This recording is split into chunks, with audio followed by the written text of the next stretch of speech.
Welcome to Eye on America. I'm Michelle Miller. Today we explore the health and quality of life of Americans. In South Carolina, we look at the growing issue of pharmacy deserts that's alarming patients and healthcare professionals around the country. And in North Carolina, we check out a workout class where hip hop meets step aerobics. But we begin in Houston, where many are troubled by new EPA rollbacks on environmental regulations that were meant to protect clean air.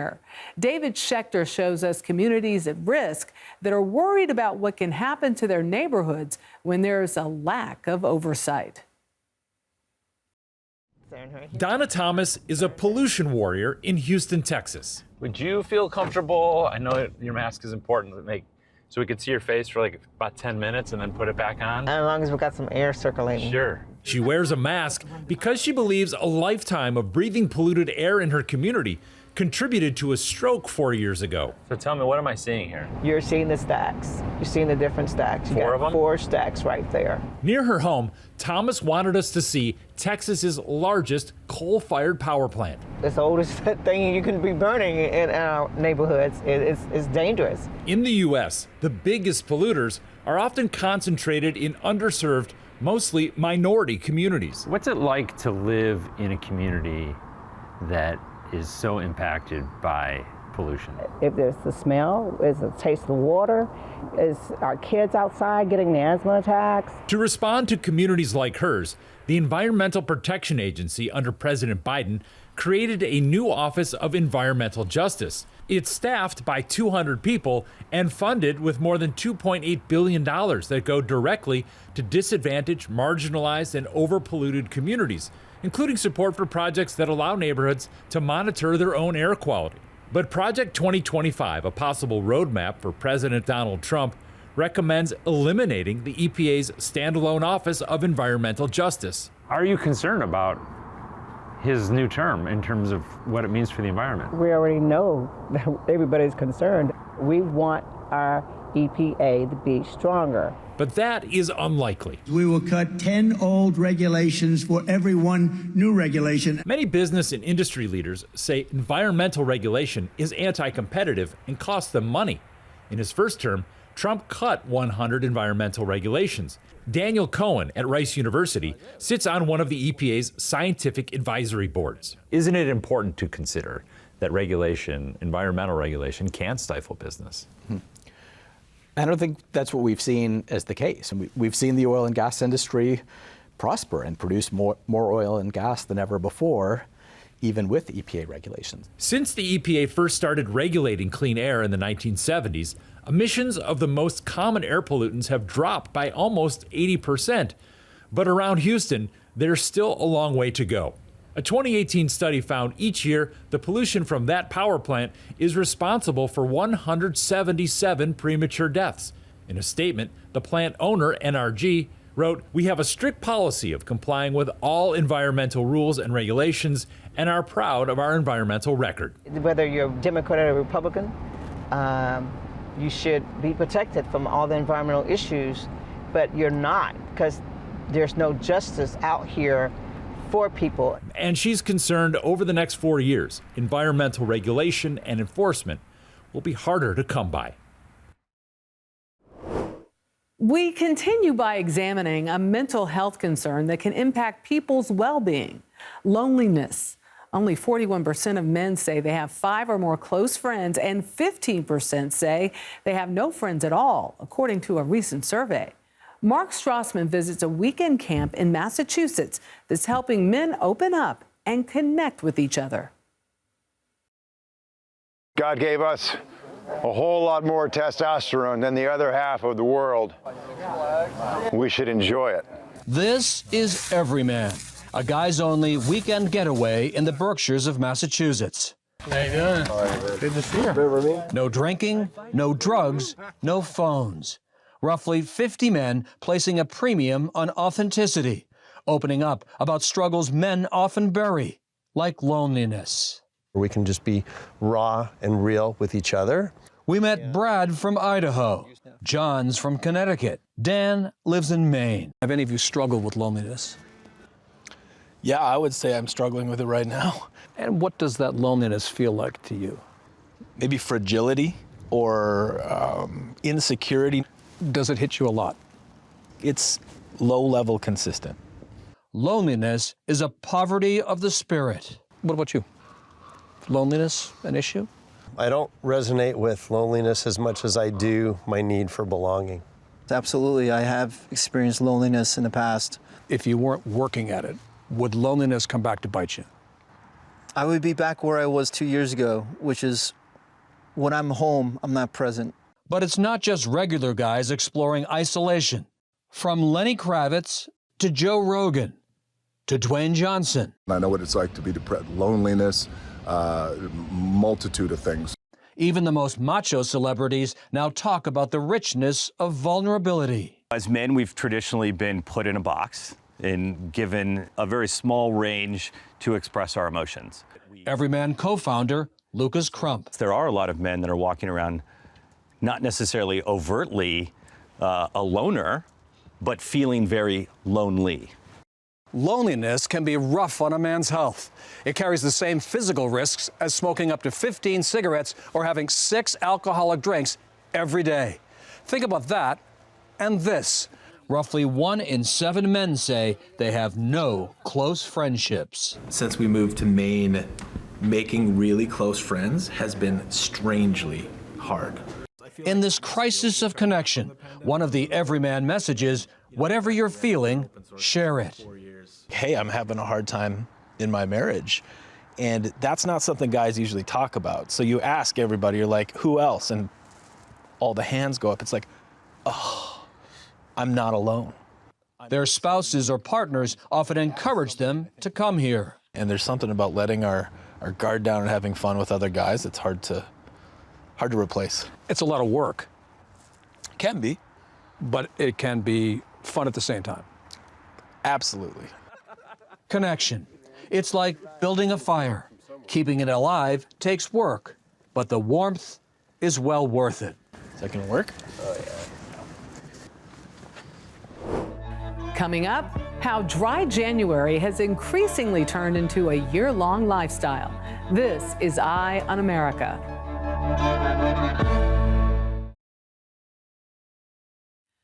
Welcome back.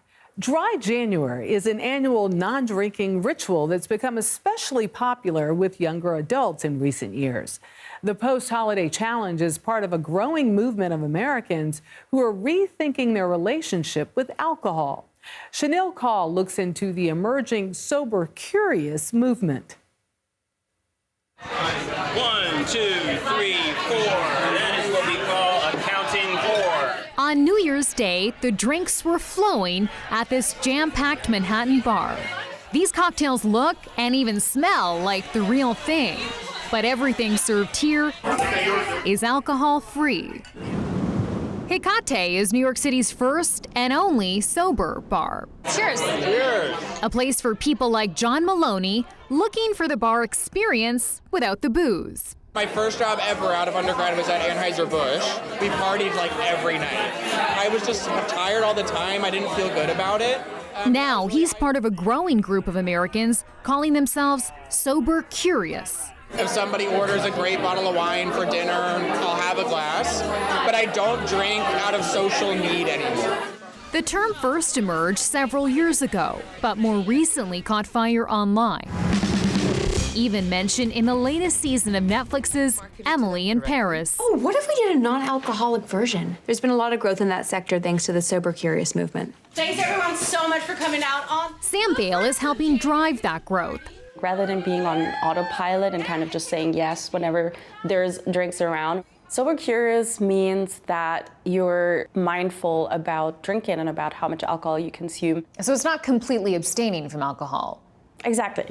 Bale plans events like this one at New York City's Contento, where the mocktail menu is anything but basic. It's balanced, it's complex. Rose Thomas Bannister is a sober curious sommelier.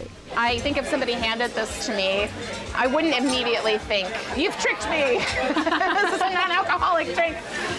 It tastes like a whiskey sour. A new survey found 42% of Americans describe themselves as sober curious, up from 33% in 2022. And notably, the biggest group of Americans cutting back is Gen Z. I think young people might just be a little bit more wellness conscious, a little bit more health conscious. There's a lot bigger conversation going on about mental health and what impacts your mental health. Recent studies reveal that even low levels of regular drinking can have negative long-term health impacts. The Surgeon General issued a new advisory warning those who drink face a higher risk of cancer. Everyone wants a nice adult beverage, something that tastes good, something that's interesting, something that's exciting, but they just don't want the effect of alcohol. The shift is creating a new and booming market for alcohol-free alternatives. You've got your distilled botanicals, so those are really good to slot into your classic cocktails like a mojito or a margarita or a paloma. Alex Highsmith is the co-owner of Spirited Away in New York City, which claims to be North America's first booze-free bottle shop. The whole idea was just to show people that there were other sophisticated alcohol-free options out there besides the usual seltzer, Shirley Temple, ginger ale. Here you'll find everything from non-alcoholic beer to de-alcoholized wines, even zero-proof spirits. So we've got a really nice sparkling wine here from Spain, and then we've got a really nice bitter red aperitif from the coast of England. So kind of like an Aperol. Yeah. So we'll do about a finger of the bitter red aperitif. Okay. And then we're gonna do some sparkles on top. We call that a Negroni Spagliato. All right, looks beautiful. Thank you. Cheers. Cheers. Does the trick. Feel like you're on the beach? Yeah. You kind of get those floral notes, you get the bubbles on your tongue. It's got more complexity than something else that maybe the bartender just whipped up, and it's still pretty easy to make at home. With evolving science and the help of some big celebrity endorsements, these are non-alcoholic beverages. From Khloe Kardashian, the first time I drank him, to Bella Hadid and Tom Holland, global sales of low and no alcohol products surpassed $13 billion in 2023, with sales rising nearly 30% year over year. The sober curious hope that booming market will lead to more diverse drink menus at establishments across the country year-round. We're right on the tipping point of it kind of crossing over from this niche trend that's been building for a couple of years into just people's everyday life. We pivot now to a troubling trend in healthcare access in communities across the country. Nearly 1 in 3 pharmacies have closed in the U.S. since 2010. Many mom-and-pop drugstores are doing what they can to stay afloat and serve their customers, but they're feeling the squeeze. Here again is Mark Strassman. Until someone invents time travel, let's prescribe a trip to Kempson Rexall Drugstore. From medicine to milkshakes, a taste of what was in the here and now. This store means the world to this community. In Inman, South Carolina, Marianne McElveen's the pharmacist, the owner, the custodian of this presence on Main Street since 1905. Our customers are extremely loyal. They love us. They love the personal feel that they get, the attention they get. For Inman's 3,200 residents, the nearest hospital is a half-hour drive away. In family medical moments, big or small, they often call here first. Get you some of those. 4 generations of Rhonda Glover's family come here every week for something. Whatever you need, they'll provide it. Are you worried that could close? Yeah, it's kind of a hardship. Like many independent drugstores, this one needs a shot of hope. Prescription reimbursements are falling from insurance companies. Shopping habits are changing. Even the big pharmacy chains are shuttering thousands of stores. Walgreens just reported an $8.6 billion loss last fiscal year. We've had to make some adjustments, some changes. We've had to cut some hours, just doing anything we can to stay alive and to keep the doors open.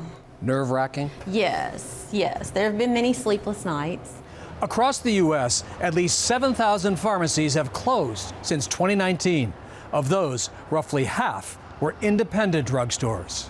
They're not going to drive 30 miles away to a hospital for a sickness. They're going to go to their pharmacy first. Professor Laurie Trudell studies small businesses at Clemson University. Are pharmacy deserts becoming a crisis in this country? Yes, I would say so. I mean, when you think about the thousands of pharmacies in rural communities that are closing, you're losing access to all health care. In the back end of the store, the pharmacy itself, the profit margin's thin, 3 to 5%. Especially expensive brand name medications, we fill those and we may not be reimbursed even at our cost for those drugs. The National Community Pharmacists Association predicted one independent drugstore would close a day during 2024. What is sad about it? It's sad to me that that part of America, that part of business would go away. We're not going to throw in the towel. We're in it for the long haul. But ask any pharmacist, there's no magic pill for that. Ahead, we check out a viral workout experience that's a step up from average exercises. That story is next.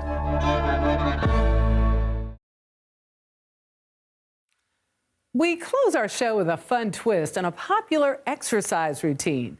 Nestled in an unassuming strip mall, Club Cardio mixes blasting hip-hop with exhilarating aerobics.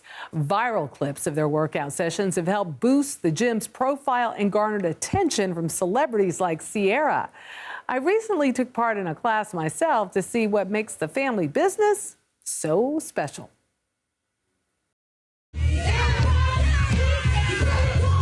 Club Cardio is a step up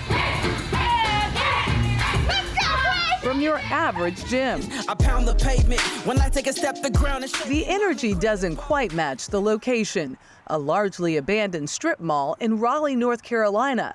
But at least the house is packed these days. What was it like in the beginning dancing to empty rooms?